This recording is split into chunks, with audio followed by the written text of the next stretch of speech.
Sign the release or I'm taking Lila home with me tonight, my mother-in-law said, smiling like she was offering dessert. I froze in the hallway of the pediatric urgent care, my 7-year-old daughter's fingers locked around mine, still sticky from the antiseptic wipe. Behind the glass doors, nurses moved fast. A baby cried. Somewhere a monitor beeped like a countdown. My husband Mason didn't look at me.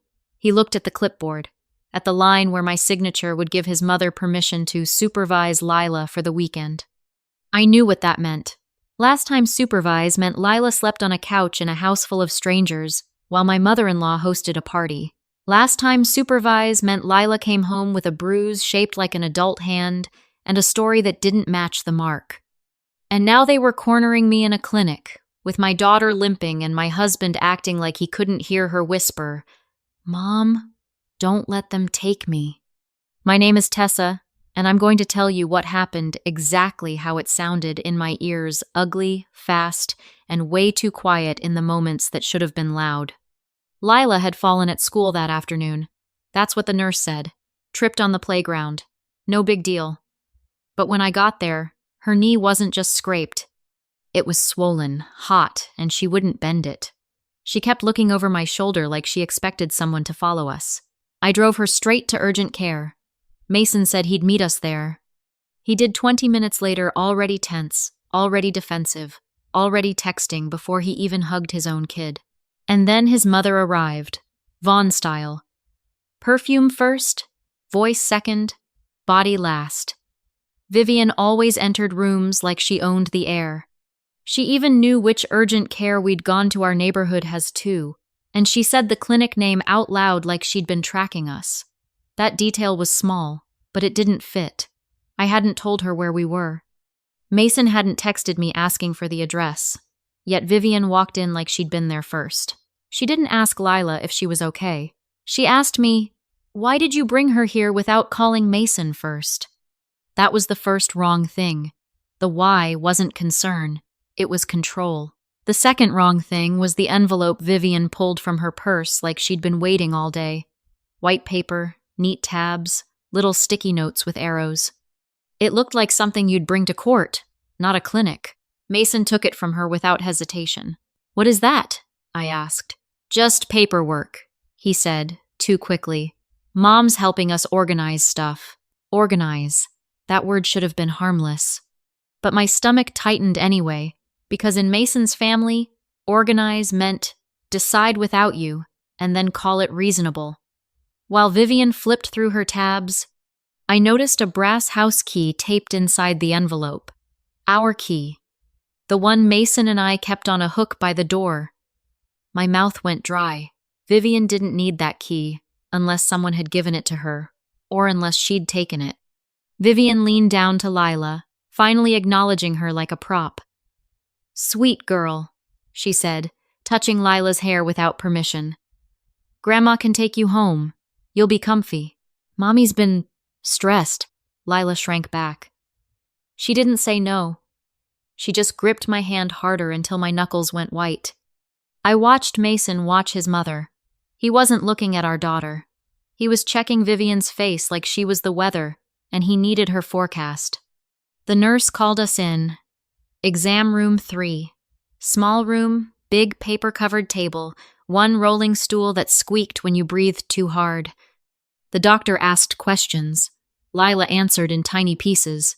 I fell. It hurt. I don't want to go to Grandma's. That last part came out like a hiccup. The doctor paused, pen hovering. Vivian laughed softly. "Oh, she's dramatic," Mason added. "She's just tired." I stared at him. Not because he lied. Because he lied easily. The doctor ordered an X-ray. While we waited, Vivian slid the clipboard toward me like this was a checkout counter. "Sign," she said, still smiling. "Just so we can give you a break. Mason and I can handle her. Handle her, like my child was luggage." "I'm not signing anything," I said. Vivian didn't blink. "Tessa, you're emotional. Your energy isn't good for Lila." Mason finally spoke to me directly. "Just do it, Tess. It's one weekend." One weekend. That's how they always wrapped it. Small. reasonable, like asking for cream in coffee. But Lila's voice, barely a whisper, cut through both of them. Mom, please. I crouched down and looked her in the eyes. You stay with me, I said, no matter what. And that's when Vivian's smile sharpened. Then we'll do this the hard way, she said, quiet enough that the nurse in the hall couldn't hear. You know Mason has rights. Don't make me protect my son. Protect my son. That's what she called it. As if my daughter wasn't someone's child, too. The X-ray tech opened the door and said, We're ready. Vivian tucked the envelope back into her purse. Mason put a hand on Lila's shoulder, too firm, too performative, and guided her toward the door like he was already practicing. And I saw it.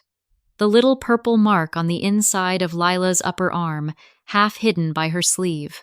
Not the knee, not the scrape. A grab, a grip, an adult correction. Lila saw me see it and her whole body went still. I didn't say anything yet. I just memorized the shape.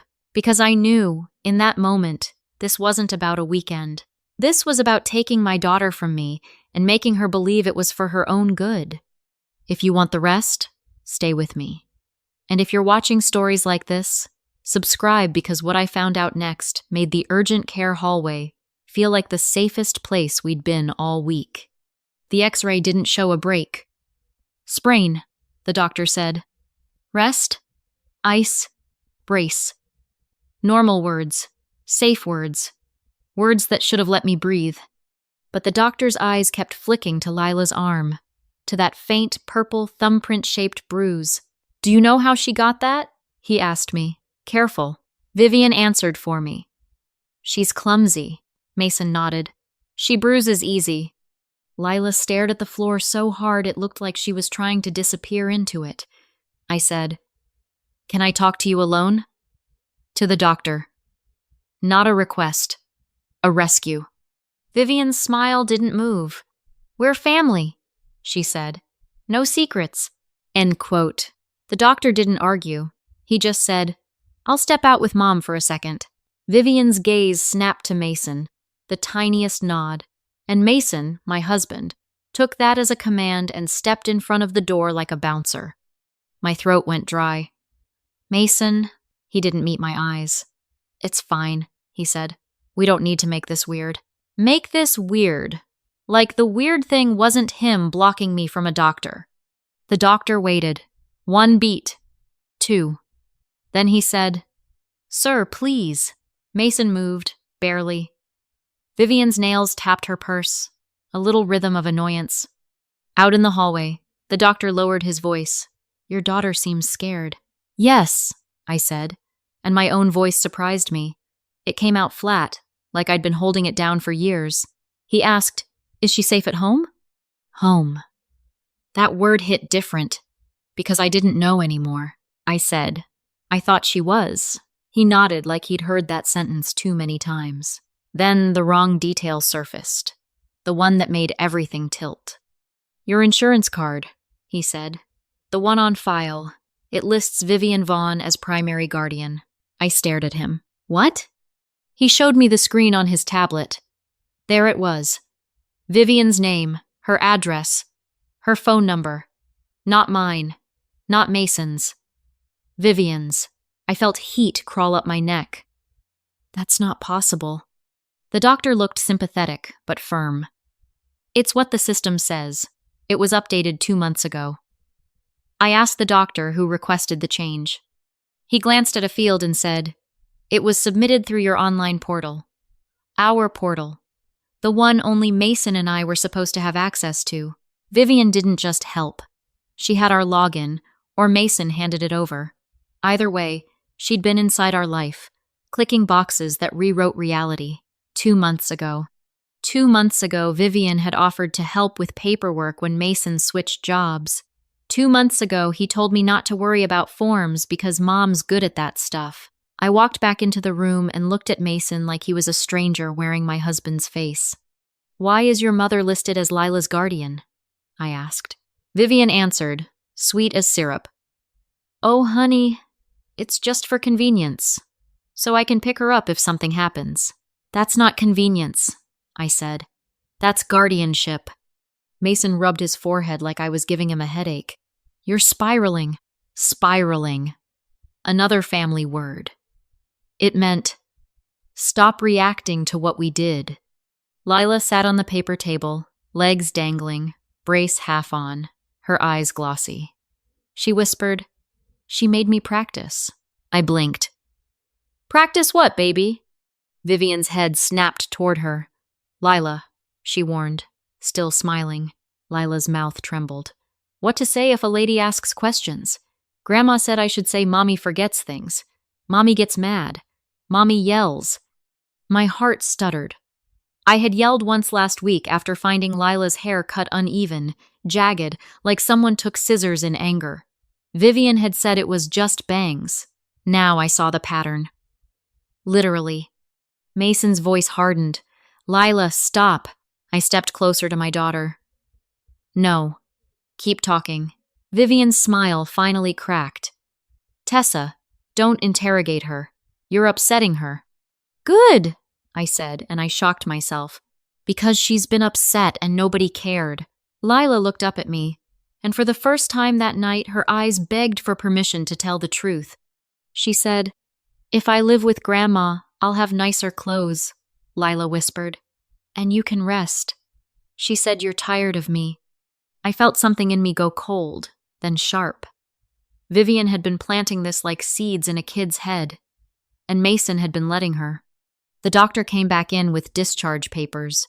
Vivian lunged for them like she owned the file. Her manicured initials were already on the bottom corner like she'd signed for my child before the doctor even finished talking. I'll handle, she said. I put my hand on the papers first. No, I will. Vivian's voice stayed soft. Tessa, you're making a scene. Mason said, Mom, can you take Lila to the car? Tess needs to calm down. I turned to him slowly. You want her alone with my daughter. It's my daughter too, he snapped, and there it was. The threat, dressed as a fact. I took Lila's little backpack from the chair, slung it over my shoulder, and lifted her carefully off the table. She wrapped her arms around my neck like she'd been waiting for that moment all day. Vivian blocked the door. Where do you think you're going? Home, I said. Vivian leaned in, voice low. Not with her. Mason stood behind her, quiet, and that silence was its own betrayal. I walked around them anyway, because sometimes you don't win by arguing. You win by moving. In the parking lot, Vivian followed close, talking like she was narrating my life. We already set up a little room, she said.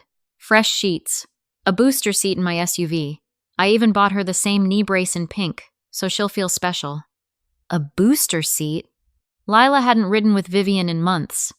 Vivian had no reason to have one unless she'd planned to drive her away. Lila heard it too and pressed her face into my shoulder, and as I passed, I saw another wrong thing. Vivian's phone screen lit up in her purse with a message preview. Filed. Hearing set. I didn't know what they'd filed. I just knew it was already in motion. If you're still watching, hit like and subscribe right now because Part 3 is where I realized the weekend they kept mentioning wasn't a weekend at all. It was a handoff. I didn't drive home. I drove to my sister's apartment across town, hands shaking on the steering wheel, Lila asleep in the back seat with her brace slipping down her calf. My sister, Jo, opened the door in sweatpants and a face mask, took one look at Lila's leg, and said, "What did he do?" I said, "He didn't stop her." Jo didn't ask which her. She already knew. Everyone in my life knew Vivian Vaughn was the kind of woman who hugged you while checking your pockets. We laid Lila on Jo's couch. I lifted her sleeve and took photos of the bruise on her arm, the uneven hairline, the tiny scratch on her collarbone that looked like a zipper pull had caught skin during a struggle. Then I did something I'd never done with my own husband. I checked his email on the shared laptop. Not because I was proud, because my kid had begged me not to let them take her. And pride doesn't protect anyone. There it was. An email thread with the subject line, "Temporary custody arrangement," sent from Vivian's attorney, replied to by Mason. He had typed, "Yes, my wife agrees. She's just emotional right now. We'll get her signature. My stomach flipped so hard I thought I might throw up. He had volunteered me. He had painted me as unstable. He had handed them language. And then I saw the secret inside the secret. The attachment list included a home evaluation scheduled for next Tuesday at Vivian's address, not ours. Meaning the stable home they were presenting to the court was Vivian's, not mine. Joe read over my shoulder and let out a slow, disgusted laugh. So he's not clueless, she said. He's complicit. I texted Mason one sentence. Don't come here. Don't contact Lila. We're safe. He called anyway. 37 times. Then he switched to pleading voicemails. Tess, you're overreacting. Mom's trying to help. We can fix this. Just bring her home. Bring her home. Like home was wherever his mother stood. At 2 a.m., Lila woke up, crying without sound. I crawled onto the couch beside her and she whispered, Grandma said she has a room for me. And a lock. A lock? I repeated, keeping my voice calm even as my skin prickled. Lila nodded. She showed me. She said it keeps bad people out. She said you might try to take me, but the lock will stop you. I felt my heart slam against my ribs. A lock wasn't safety. A lock was control.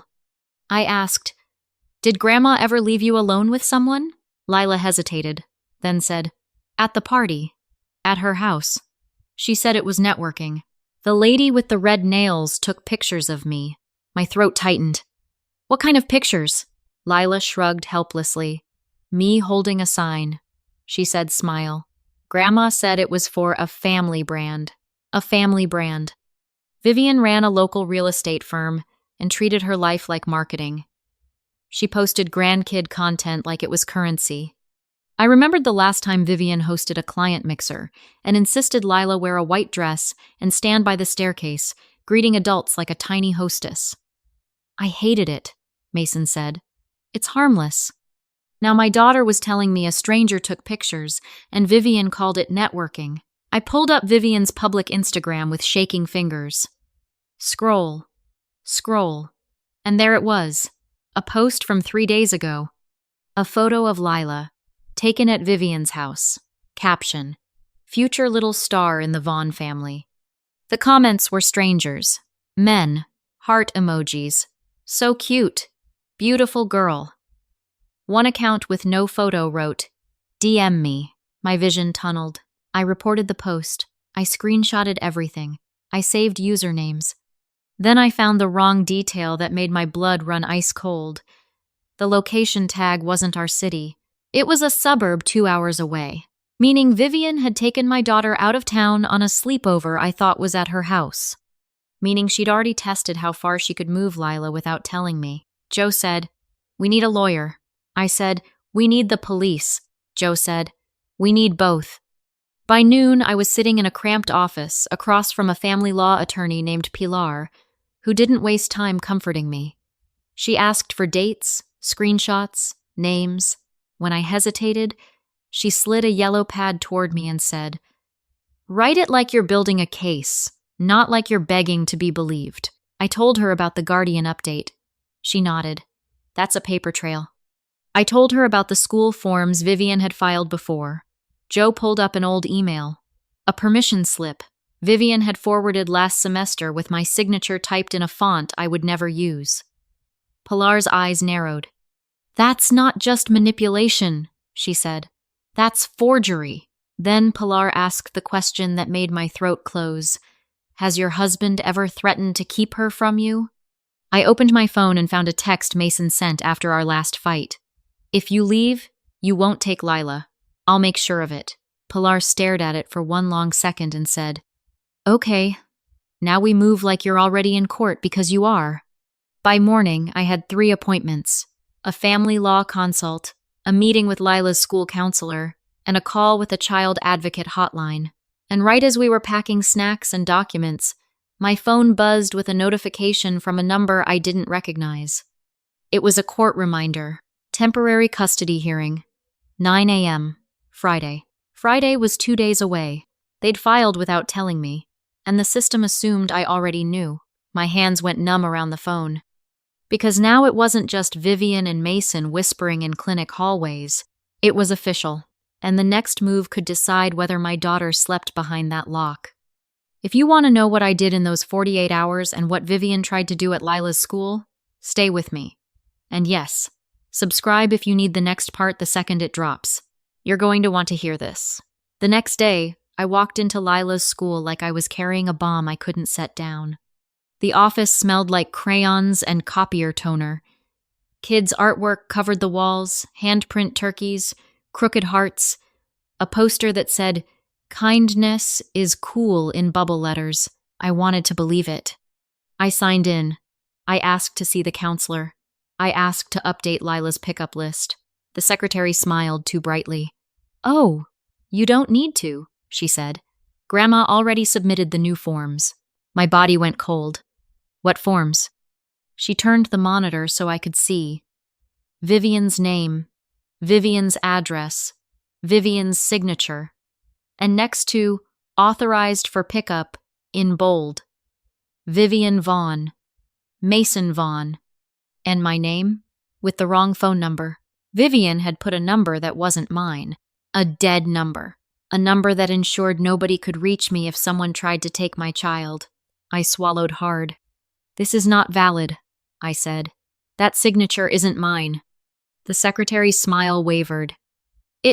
It's in the system." "Then change it," I said. "Now." The counselor came out, a gentle woman named Mrs. Hanley who took one look at my face and ushered me into her office. I showed her the bruises photos. I told her about the practice lines. I told her about the lock. I told her about the Instagram post. Mrs. Hanley didn't gasp. She didn't dramatize. She just listened, and when I finished, she said, "We need to make a safety plan for Lila today. Today, not next week, not after court. Today." She walked me back to the office and told the secretary, calmly, "No one picks up Lila without Mom's direct confirmation. Not Grandma, not Dad, not anyone." The secretary nodded, wide-eyed, and started changing the entries. And that's when Vivian walked in. Of course she did. She wore a cream blazer like she was auditioning for Concerned Grandmother. She carried a folder like she was the principal. "Oh, good," she said, seeing me. "You're here. We can do this like adults." I couldn't hear the words. All I saw was her hand reaching for the visitor sticker on the counter, like she'd been here enough times to know the routine. Mrs. Hanley stepped forward. "Miss Vaughn, you're not authorized to remove Lila today." Vivian's smile didn't fade.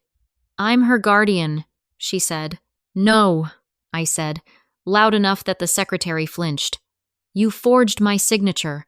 Vivian's eyes flicked to the staff, then back to me. "Tessa, please," she said softly. "Don't embarrass yourself. Embarrass yourself." That was her favorite weapon. Shame. Like a leash. Mrs. Hanley said, "If there's a custody dispute, we follow the primary parent on record." Vivian tilted her head. "There's a hearing Friday," she said, like she was sharing a fun secret. "I'm only trying to keep Lila stable until then." Stable. Like stability was taking a child with a sprained knee and hiding her behind a lock. I stepped closer. "Leave," I said. "Or, I'm calling the police." Vivian's voice stayed calm. "Call them. I have documents." She tapped her folder. I noticed the edge of a notarized stamp. Wrong detail number 2. The stamp date was yesterday, meaning she'd been running paperwork while I sat in urgent care, meaning she'd planned the school move as a test. Vivian leaned down toward the counter and said to the secretary, "Just let me sign her out. Her mother is overwhelmed." There it was again, the narrative, me as unstable, and then Mason walked in behind her, as if summoned. He looked tired. He looked guilty.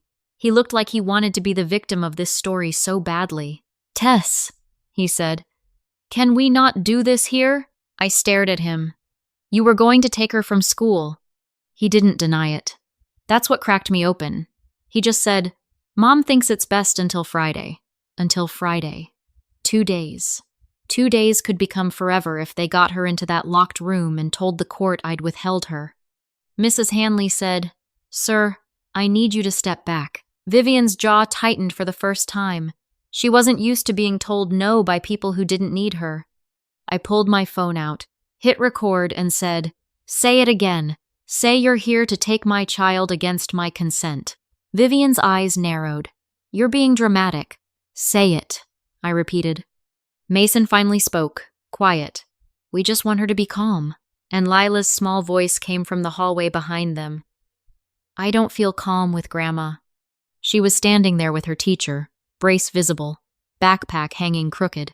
Her face was pale. Her eyes were fixed on Vivian like Vivian was a storm she'd survived once already. For a second, everything stopped. Vivian's smile returned, but it was tight. "Honey," she said, "Grandma loves you." Lila shook her head once. "You tell me to lie." The teacher inhaled sharply. Mrs. Hanley said, "That's enough. Miss Vaughn, Mr. Vaughn, you need to leave. Now." Vivian tried one last move. She turned to me, voice soft, almost tender. "If you fight us, you'll ruin Mason's life. Think about your daughter growing up with a broken family." Broken family. Another leash.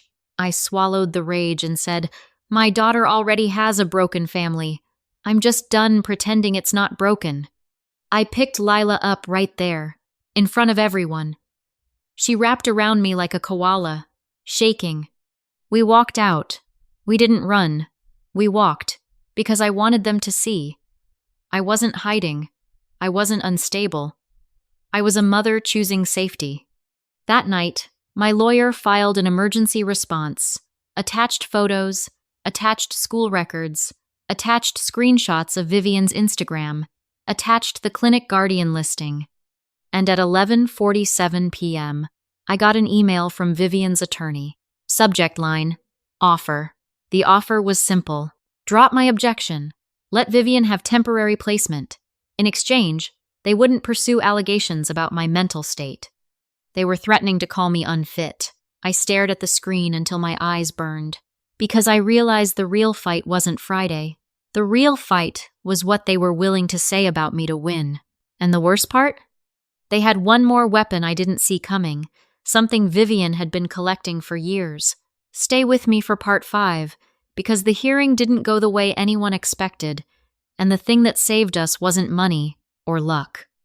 It was one voice Lila had been too scared to use. Friday morning I wore jeans, not a suit. Not because I didn't care, because I wanted to look like what I was. A mom who picks up snacks and signs permission slips and knows her kid's favorite bedtime song. Vivian wore pearl earrings and carried 3 binders like she was defending a corporation. Mason sat beside her, not beside me. That was the loudest thing he'd done in years. In the courtroom, everything felt too clean. The benches, the flags, the quiet that makes you hear your own heartbeat and wonder if it sounds guilty. Vivian's attorney spoke first. He called it temporary placement. He said I was erratic. He said I'd withheld the child. He said Vivian offered stability and resources.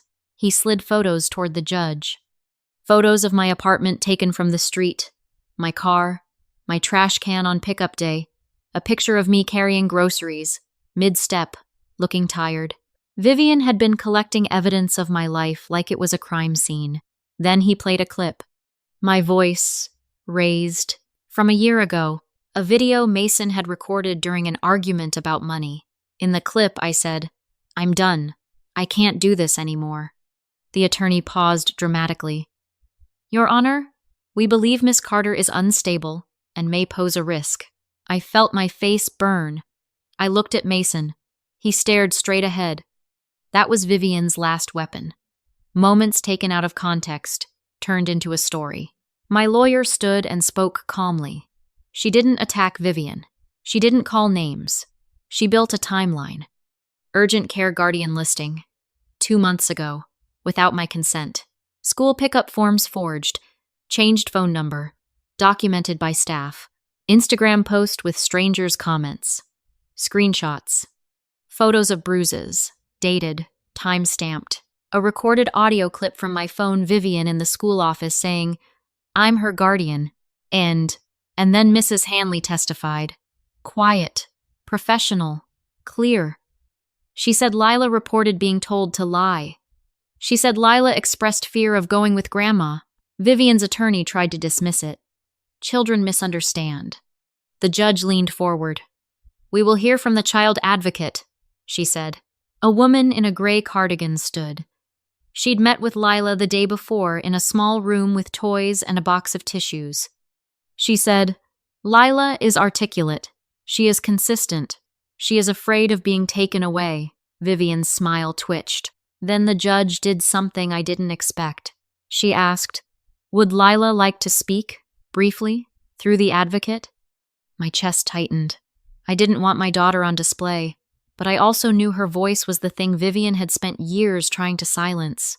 The advocate nodded and read Lila's statement, word for word. "I love my dad," it started, and I hated how that sentence had to come first to be believed. "But Grandma scares me," it continued. "She says she's helping, but she makes me practice lying.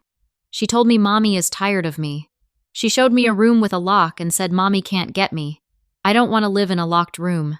The courtroom was so quiet I could hear a pen drop somewhere behind me. Vivian's face drained in slow motion. She tried to interrupt. The judge held up a hand. "Enough." Then the judge looked at Mason. "Mr. Vaughn, did you authorize your mother to change the child's medical and school records?" Mason swallowed. I thought it was easier." "Easier," the judge repeated, like the word tasted bad. "For whom?" Mason didn't answer. The judge's order was immediate. Vivian had no guardianship, no pickup rights, no contact with Lila until a full investigation. Mason got supervised visitation at a center until he completed parenting classes and a co-parenting plan. When the gavel hit, I didn't feel triumphant. I felt like I'd been holding my breath for months, and only then realized I could inhale. Outside, Vivian cornered me by the elevator, still smiling like a mask glued on. "You did this," she whispered. "You turned my granddaughter against me." I looked at her and said, "No, you did." She just finally said it out loud. She leaned closer. "You think you won? Families don't forget." And then, because Vivian can't help herself, she glanced at Lila and said, "Poor thing. All that drama. She'll end up just like you." Lila squeezed my hand, then did something I'll never forget.